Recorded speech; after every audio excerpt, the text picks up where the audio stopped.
We've never done a podcast before. So. Yeah, I mean, look, we're going to see how this goes. Yeah. Hey guys, this is Bobby, East Carolina Chrysler Dodge Jeep with Taylor. Hello. We're both in sales. We're starting a new series here called East Carolina Rides. Basically, we're going to be talking about a bunch of different things. We're going to talk about stuff on the consumer side as well as stuff on the sales side. So whoever's watching this, hopefully you get a little bit of information, something to help you with your car shopping, buying process, and for the veterans out there, maybe even something for you guys. But today we're going to focus on a couple news bits from Chrysler, Dodge, Jeep, Ram, and Lincoln, and also going to have a couple of tidbits as far as on Taylor's side. He's got a few sales tips that he's going to go over for some of the new guys, and even maybe somebody that's been in the business for a while. Because Taylor, you've been in the business how long? 12 years now. 12 years. I'm about the same. I think I'm at 11. But we both have been in it a while, and I think we have a different approach to things. We kind of like take customers a little bit differently as far as like how we approach the sales situation. I came from a customer service background, and so I tend to kind of have like this, I don't know, the kids' gloves on sometimes. And I know sometimes you get the boxing gloves on. I see you over there. Yeah, more of the aggressive. Yeah, but everybody sells cars a little bit differently. And I really take a passion for product knowledge, and so that's some of the stuff I'm going to talk about today. Taylor, what have you got going on today? You got any customers you're dealing with today? Yeah, guys test driving the car, came in. One of my previous customers was in service getting his stuff worked on. So he said he's been in his vehicle now the longest he's ever been in the vehicle. Oh, man, and that's been problem. 2 years. Yeah. 2 years. He's got 14,000 miles on his truck. And he was like, this is the longest I've ever had a truck. Wore out. Time to move on. He said it's time. He said, I want to look at something different. So he's test driving something now. Oh, that's great. Yep. The service department is huge Yes. for getting customers, and what has kept me and you in the business as long as we have been is, we'll see our previous customers, we'll say hey and chat and everything, and I like saying hey to my customers anyways, but daggone, life situations change. Yeah. Service department, I think, is the backbone of the dealership. No doubt. Yeah. I mean, I have to say that. And I think that, sales, obviously, we're the first face that they meet, but they continuously see the service. Yeah. So. And coming for the regular oil changes and, just anything that happens to pop up, you get a nail in your tire, our service department, man, they're great. They get people in and out quickly. And it's one of those things. They're like unsung heroes of the sales department. Yeah, they get all the problems. We get to have the fun mostly. We're selling them a new car. We see happy customers, right? Service has got the problems come in, and like they have to sort of maintain composure and try to not take it personally. Yeah. I mean, I'm sure for veterans in our service department, sometimes it feels like probably it's a thankless job, but man, they take care of people back there, and I really appreciate them. So service, you said you had a customer back there right now, and of course, we thrive on being able to see our customers and them come back, but we also have to reach out to them and say hey, and we're constantly trying to follow up. I think you might have some tips on that. I personally, I kind of, I'm sad to say this, I'm not the best at follow up, but when I do see somebody, it's like I don't know, like a reunion, Yeah. And, because I don't follow up as much, so it's almost like a big momentous occasion when I see my customers again. I'm trying to get better at that, and that's something that maybe you have some tips for me on follow up. I don't know. We always have room. I think all of us have room to improve on various things in our game. So we used to have the one sales guy. Tommy. He would write letters. He would follow up every day. Yeah. He made 50 phone calls a day. I mean, stuff like that. there's some salespeople that's how they maintain their customer base, and he was very successful. They doing can't help but think of Tommy. Tommy Stewart. no doubt. Yeah, they still come in. He had been here for what, 2 years, 3 years, and they still come in and ask for him. So, Yeah. but that's a mark of a true good salesperson. And my focus is product knowledge. I do want to mention a couple of things that are going on in the Chrysler Dodge Jeep world right now. We've got a new product coming out in the next probably month or two. We'll see the new 2026 Cherokee. Cherokee, yeah. So different, Excitement. different platform. I mean, we've got all kinds of cool stuff coming down the pipeline, but that's one that's coming soon. The Cherokee is going to feature a hybrid platform. They're taking the powertrain basically from the Toyota models. So it's a tried and true hybrid system. It's not a plug-in hybrid like our Cherokee and Wrangler, but I think it's going to be a real winner for us and something that, in the Jeep line, I'll say that it's kind of had a tumultuous, part of the side of things as far as reliability. The Cherokee was a great product, but it was due for a revamp. Yeah. And, they already had quite a nice lineup anyways with the Grand Cherokee, the Wagoneer, and that's getting a refresh. Yeah, it's getting a refresh. Well, they're going away from the Wagoneer, correct? You're exactly right. Yep, so they're not calling it Wagoneer anymore. It's going to be just the Grand Wagoneer. Which makes sense. It doesn't make sense to have a Wagoneer and a Grand Wagoneer. And then, it was confusing. It got confusing. So. People would come in and say, "Hey, I want the Grand Wagoneer," and all they really meant was that they wanted the longer one. It was like, do you really? So it tended to end up creating a conversation, but still, it was confusing for consumers. So I think it streamlines it a little bit. That helps. And then we've got a refresh on the Grand Cherokee. So just saw some information come down the pipeline on that. I don't know how much we can share because it hasn't really been publicized, but trim levels are changing a little bit. So, like the Overland trim, I didn't see that in the packaging, but they'll have vehicles that are like the Overland. So. Yeah, there's like a limited something. There's going to be limited reserve. There we go. Yeah, that's kind of more like the Overland. You got Obsidian models. The limited now is going to have the altitude trim, which makes sense. I mean, for the longest time, people would see those black wheels and be like, "Yeah, I want an altitude." Right. Okay. Do you want leather? Yeah. Okay. Well, you can't really get the altitude. You got to get the limited with the black appearance group. So I think they're listening to consumers and the things that kind of confuse them, right, and try to simplify things, make it a little bit easier to shop for vehicles, and that's always a plus. Yeah. And maybe even help us remember what these trim levels are, because man, Grand Cherokee sometimes it'd be like, okay, so you get a Laredo, but you can get a power lift gate. Okay, you got to get a special package to get that. Yeah. It's like all these little in between packages. So we'll see how that goes. But the Grand Cherokee is the most awarded SUV ever, and it's always going to be easy to sell those. You know what I mean? People love them. That's what, like you said, they sell themselves. Yeah. People are just going to come in and be like, I want a Grand Cherokee. Right. And then, you just kind of figure out what they want. Yeah. Go from there. Yeah, I think, the Cherokee will kind of slide in there for that economical. What do you think the Compass is going to get left in the dust when the Cherokee comes out? I don't know, man. I don't know. I like the Compass. The Compass is definitely like our least expensive mid-size SUV, I guess you would call it. Yeah. So Kind of filled a space for us for a little while. Yeah.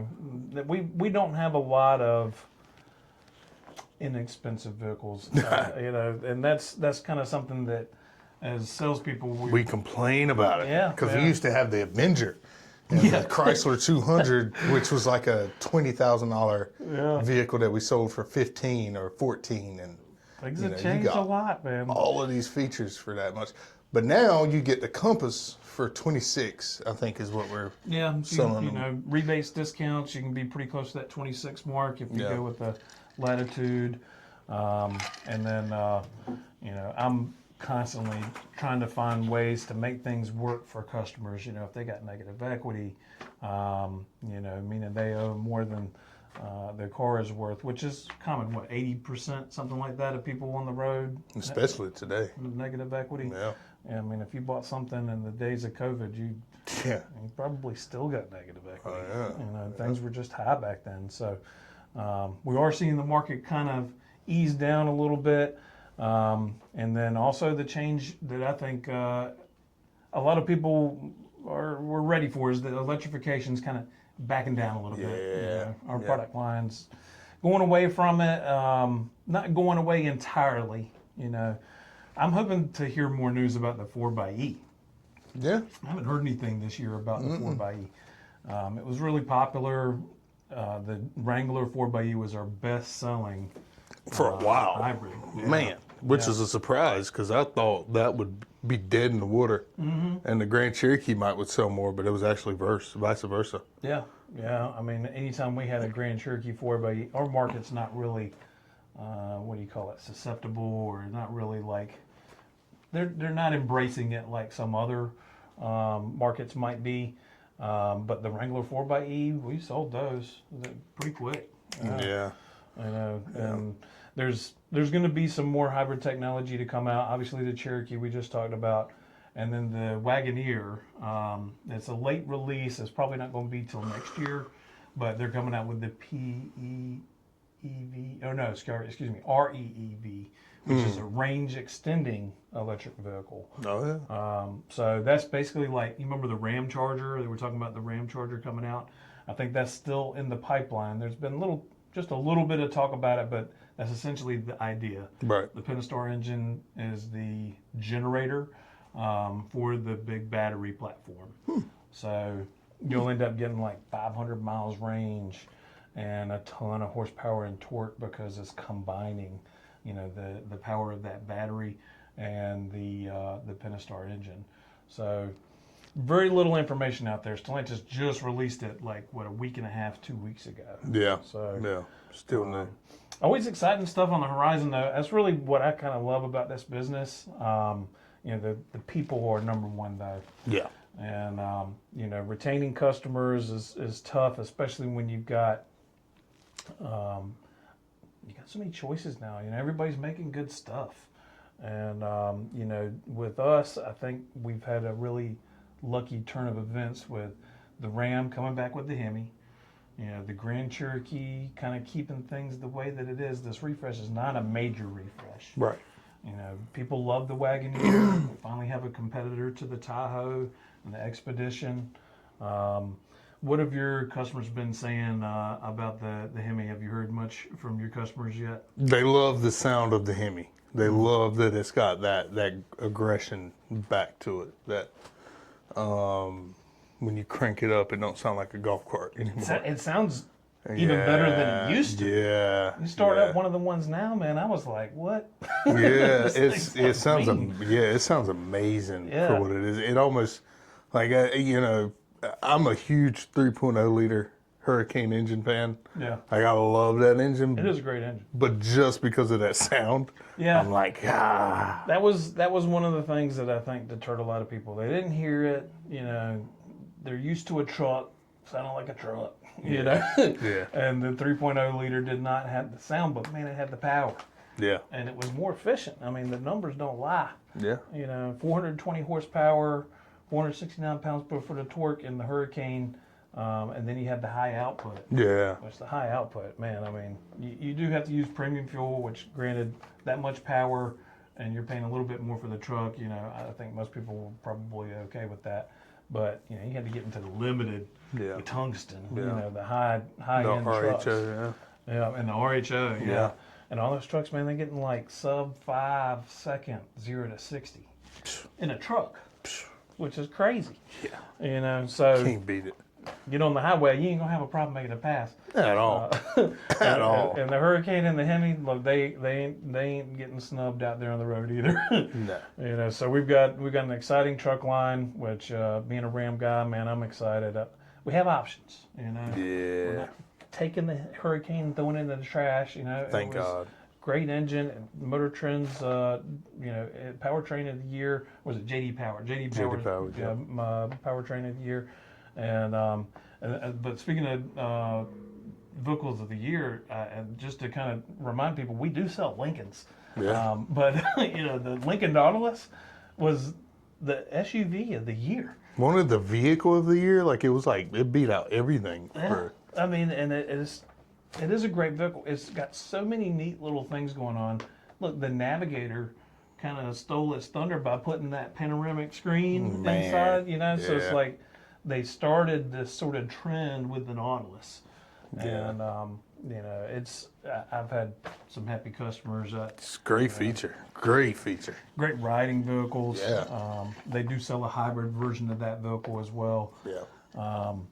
Luxury. Like the Lincoln it's luxurious. It's a Yeah. luxurious vehicle. Very elegant, very The style is unmatched, man. Yeah, That I Nautilus mean- looks sharp. and they're starting to turn heads of the people our age. Yeah. Like yeah. it's not now, when you think of Lincoln back in the 90s, 2000s, 2010s, you thought of an older generation Yep. that would drive Lincolns. Like I've got people younger than me, 20s, coming out here buying these vehicles. That's right. So, I mean, They Very evidently their marketing department got somebody that knew what they were doing in there. yeah, they must have got some like fresh out of college, No doubt. MIT or something, Yeah. to get in there and work Research on and them. development. Yeah, research. Yeah, They got a great product now. The new Navigator. I haven't sold one personally. You've sold a few. I sold 3. Yeah. Lucked out on that. Yeah, they didn't even hit the lot. Yeah. These people are like, Yeah, they all I definitely ordered want one. that.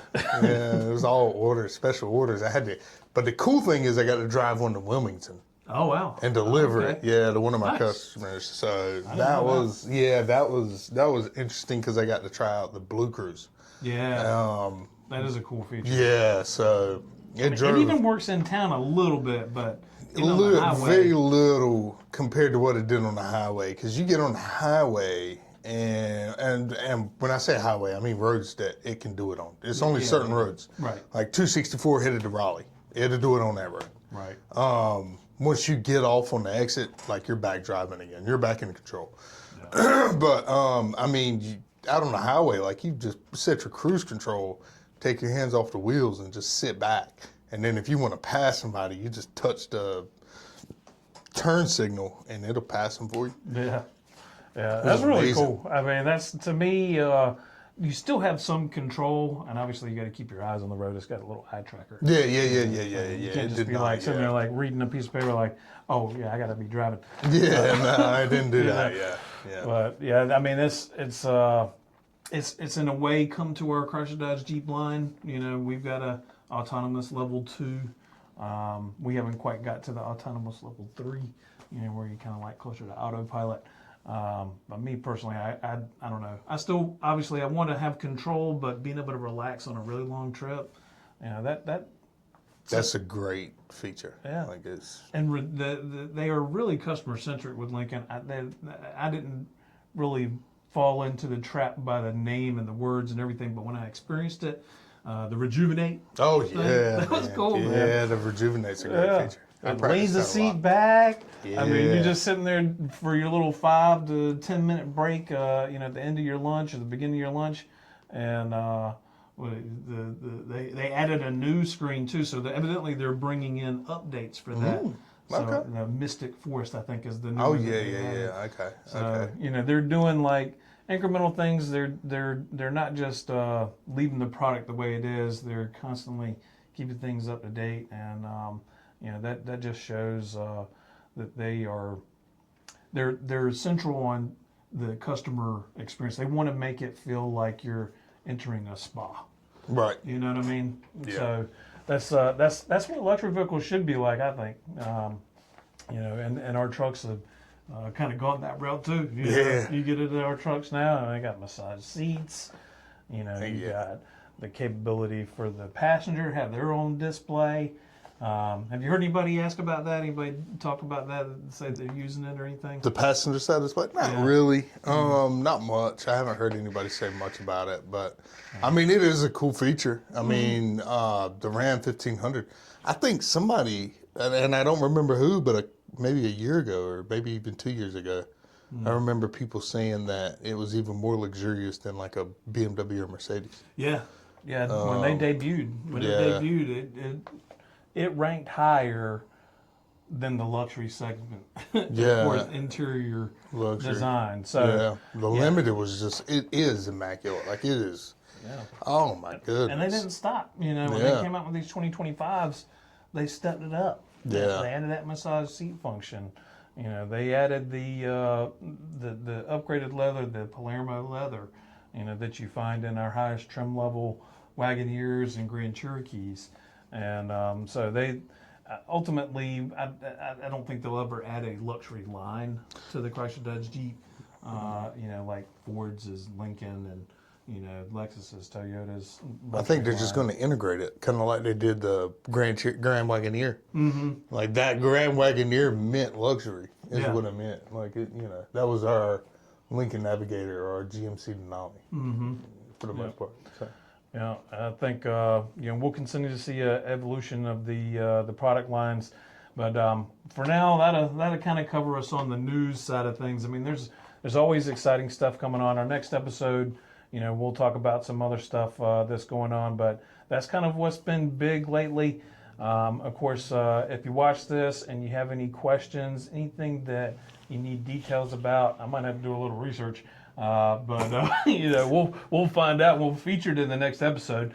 But Taylor, if you want to go over a couple sales steps, what you maybe think people that are new in sales. We got a lot of new guys here. We got a lot of new guys. Yeah. A lot of new guys. I think the biggest tip that I would give people would be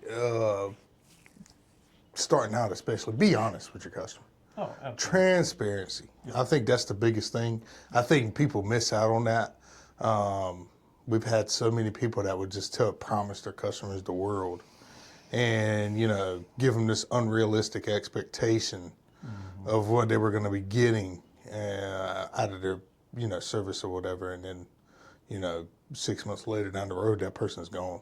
Yeah. Or, I'm whatever. glad you mentioned that, man. I mean, that's part of the name that we went with on this podcast is East Carolina Rides. yeah.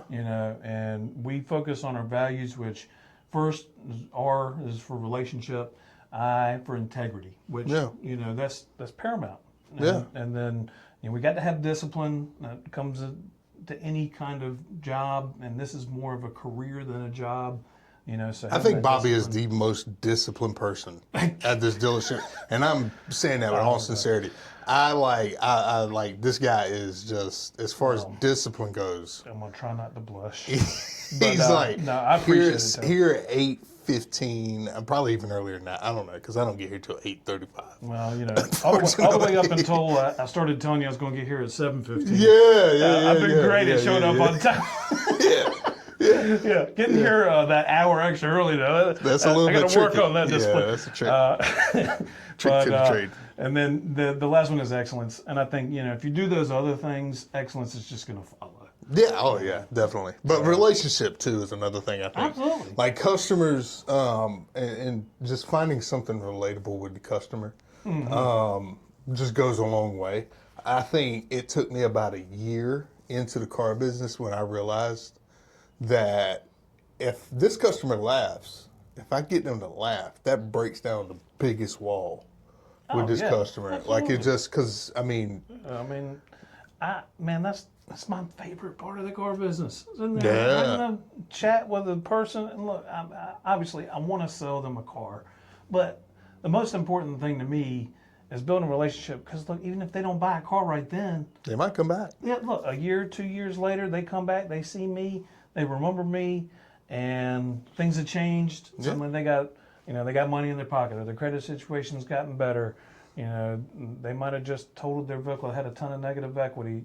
Things can change like that. Yeah. And you want to be the person that is on their mind when they think about a car. Yeah. So, but without the trust and without the transparency, without all of those things, you lose credibility with these with these people. So, I think that's number one.